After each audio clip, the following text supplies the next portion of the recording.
What up, everybody? How's it going? This is yours truly. First of all, I apologize that I am currently not in my usual spot, and therefore I don't have my HD camera thing attached to my laptop, and also I don't have my usual microphone.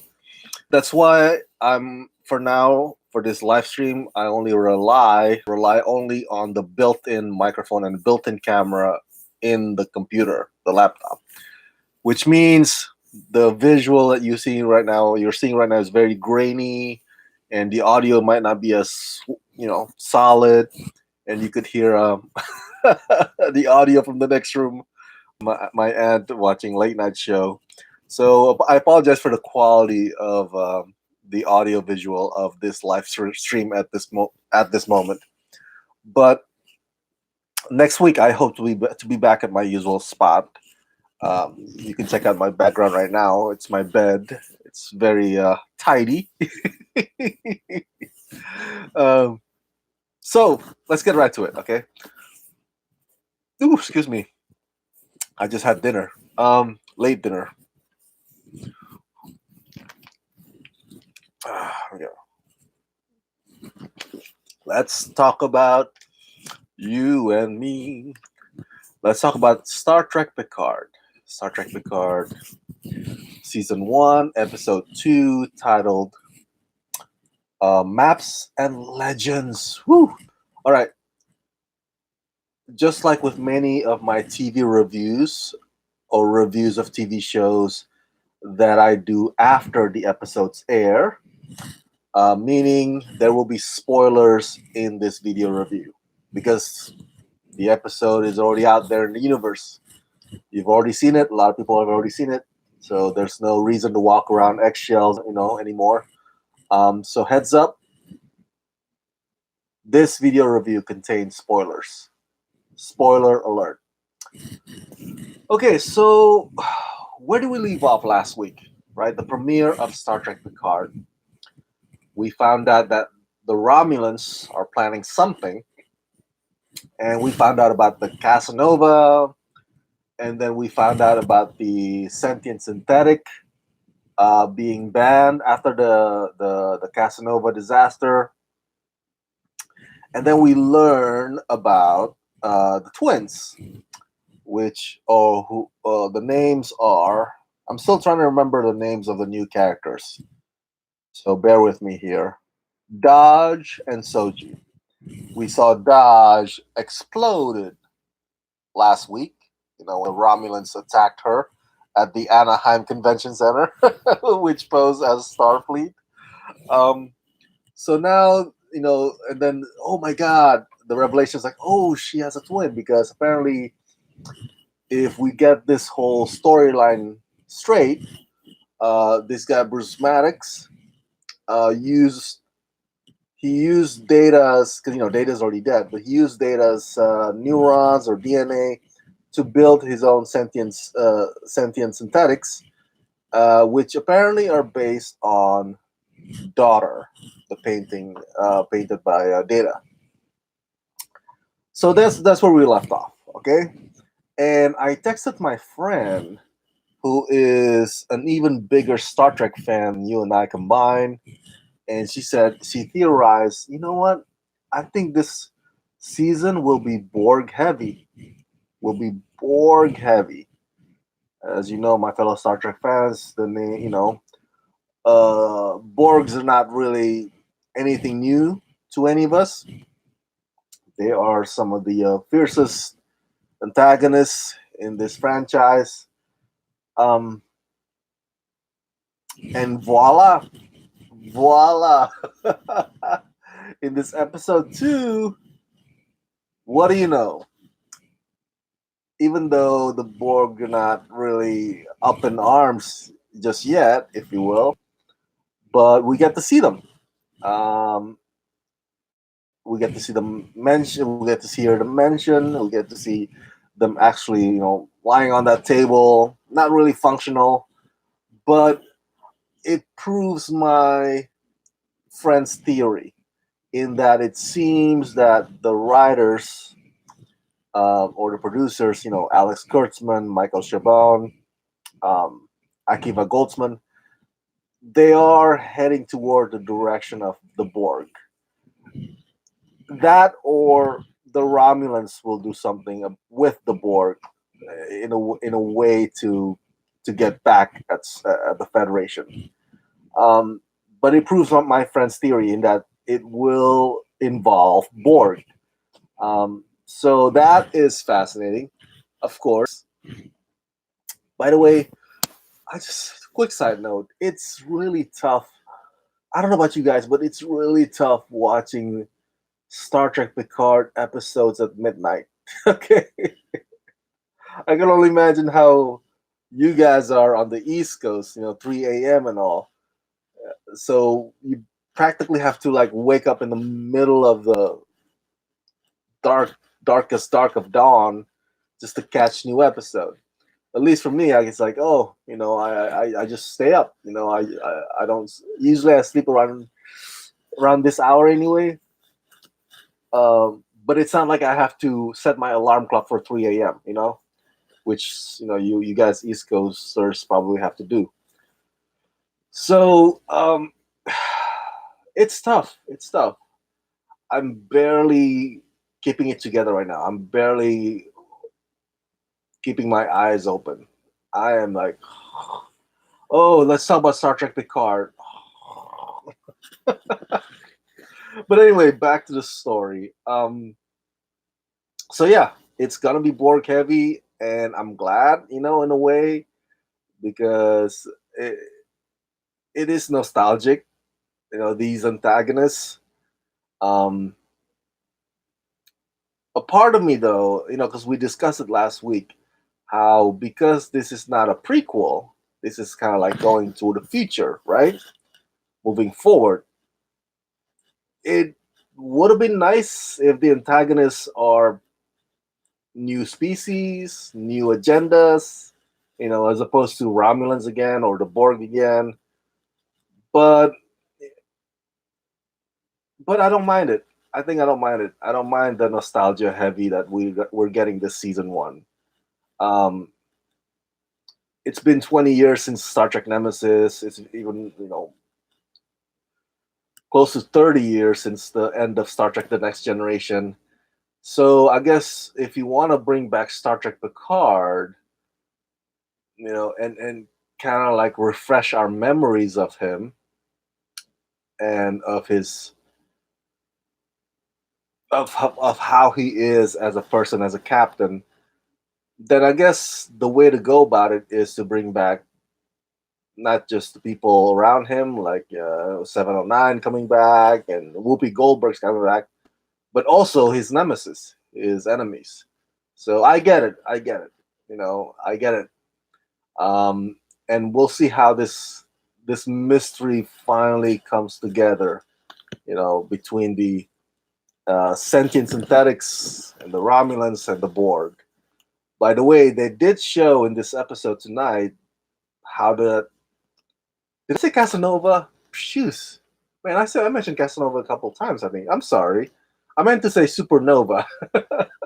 Casanova is a playboy.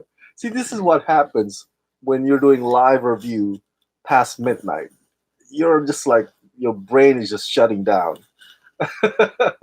The episode tonight showed what happened minutes prior to that supernova, and why there's this ban on sentient synthetic.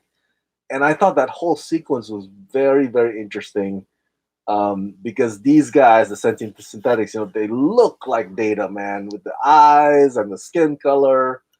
And obviously, the people around him kind of make fun of him behind his back, um, because he doesn't get stuff, he doesn't get jokes. For those of us who remember the Next Generation, and I think the Next Generation is on Netflix, you can rewatch it as well. Um, and when I was growing up, I always like laugh at Data occasionally, or maybe frequently. I was a kid, so I was like, the guy is like so stiff. He can't, things like just move past his head. Everybody else gets it, but him. It's there's something cool and awesome and badass about Data, but at the same time, you know, it's kind of funny too. The fact that, like I said, you can say things, certain things, and he won't get it. And like, aha, you can make fun of him, and he'll take it because he's just, he's a synthetic. He doesn't feel this sort of thing, like feel insulted or whatnot. Um, but the moment in this episode, the moment when that synthetics um, starts like shooting everybody up and sabotaging the whole thing, that was scary. I was like, oh my god, he got hacked. um, which which kind of, I guess, while I was watching that, kind of made me think, hmm, okay, so because we saw last week how the synthetic, the Dodge, one half of that twin, whenever she's activated, she goes on this fighting mode. Remember that? She's like, she's kind of like Jason Bourne, from the Bourne Identity movies, where like, oh, what's happening to me? I don't know who I am. I don't know where I'm from. But the moment that Jason Bourne gets threatened, it's like his training kicks in, like automatic, like just natural, and he starts fighting back. I was like, holy shit, my body can do this. that's how, that's what Dodge was last week. Um, so something activated that synthetic uh, in that scene minutes before the supernova happened.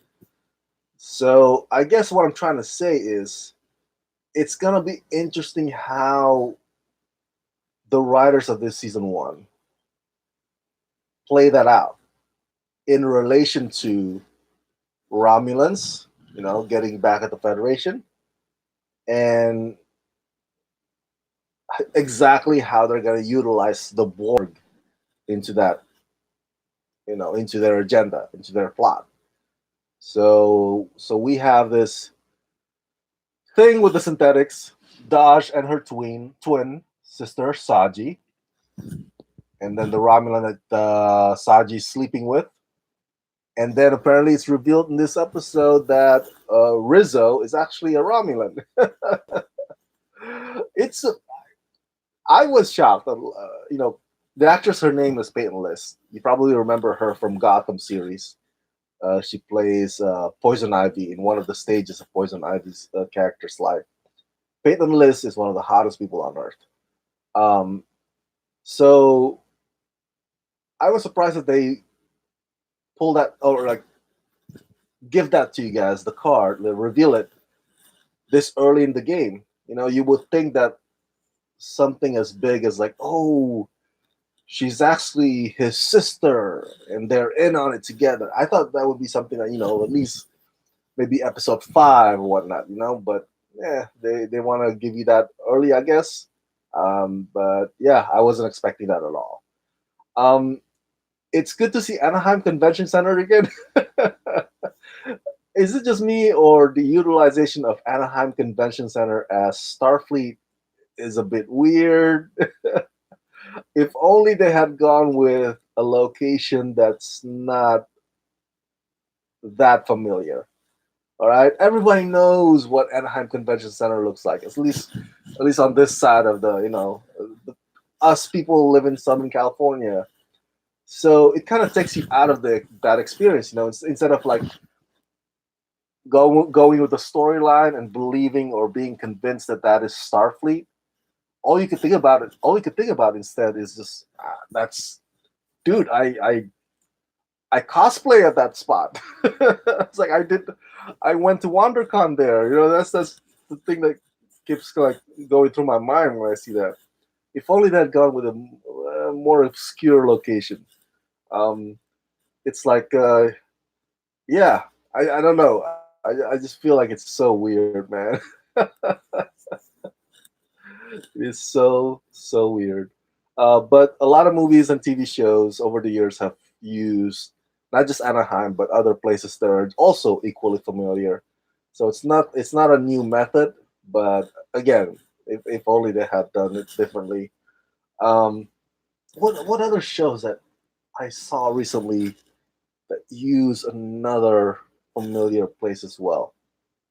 Anyway, I'm drawing a blank. It'll come to me. Um, let's see. As I'm winding down, let's see what else on my notes here. Okay, I thought also that it was smartly done. The way that because Picard had a confrontation. Before we get to that, I just want to also comment real quick that it was so funny how the beginning parts of this episode tonight, Picard was sort of like on his detective mode, investigation. He was like, "Oh my god, like Jean Vache, like, oh, we gotta find the keeper of the secret," and then him and I forgot her name, but they were like, looking at the voice records, like, oh yeah, this is how you track down this is, and then they see an image of what goes on or what went on in that room. That was like freaking like neo noir detective stuff, man. It's like Batman detective level. So it was very interesting to see Picard that way. I don't remember Picard in Star Trek: The Next Generation being, or maybe he did have his investigative detective kind of moment, but I don't remember it being, or happening that often. So it was a cool moment, I must say. So what I was trying to say is that the confrontation that Picard had with Kristen, the one of the commanding officers in Starfleet, because in the scene tonight, Picard came to her and was like, "Hey, I need a ship, I need a crew, I need to track down this Bruce Maddox fellow because he's using this, he's using my best friend's neurons or DNA to create synthetics. I gotta find this guy. I gotta track him down, and I need a ship. I need a crew." And then she just lashed out at him, and we had this great argument, if you will, scene, um, aka shouting match. She's like sheer hubris, like go back to doing things that actually matter, to you, because you're trying too hard to be relevant. I'm paraphrasing, of course. And Picard's like, hey, it's like he pushed back. Picard don't play, okay? Picard don't play. So like, if if he gets shouted on, he'll be like, if he has enough standing, or if he truly believes that he has a solid argument to counter her or whoever the opposing person is, he will do it. And so the writing is very it's the argument was very testy, and I thought it was very very well written. Uh, so I like that moment. I like that moment, and I'm glad. What I'm getting at is that I'm glad that it was not easy for Star Trek. It was not easy for Jean-Luc Picard to put his team together this time around. It's not like the writers like, you know what, Picard's a legend, right? Everybody loves him. Like, yeah, come on, even in the Starfleet, he's like he's a legend. So if he comes through the doors like, I need a ship, they gotta give him a ship, right? I mean, he's a legend.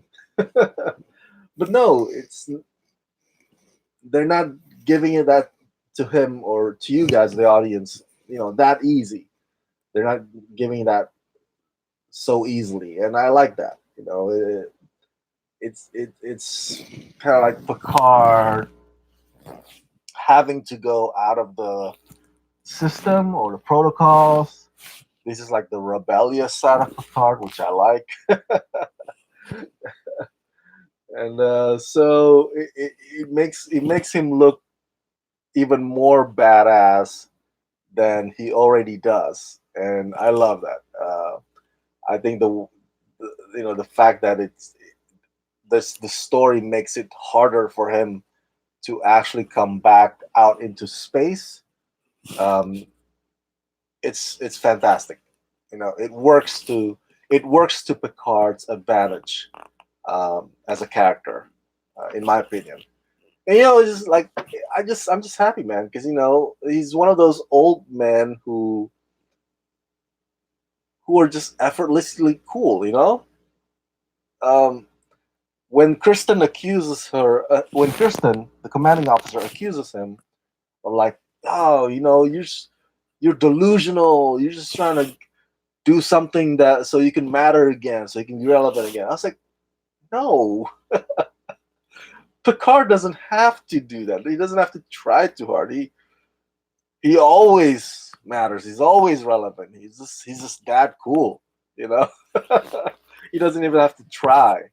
So what a ridiculous, preposterous accusation on her part.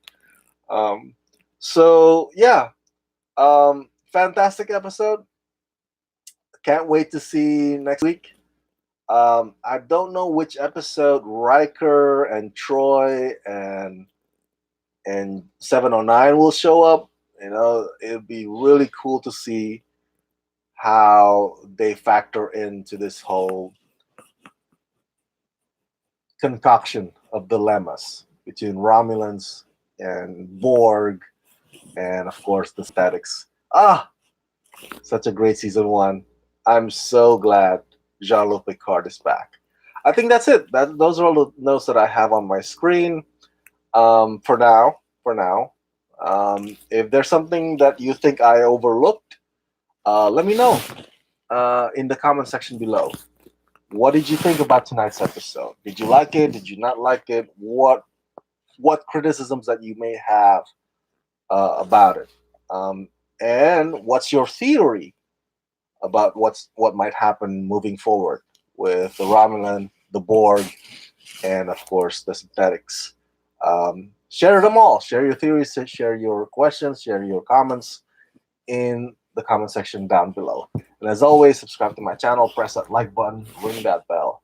And if you can help support this channel, please do so at patreon.com/dramascreen. Let's rock this. All right, I'm going to bed now. I'm so tired. This whole midnight episode thing, it's hard, man. It is so tough to stay awake this late. Let's rock this.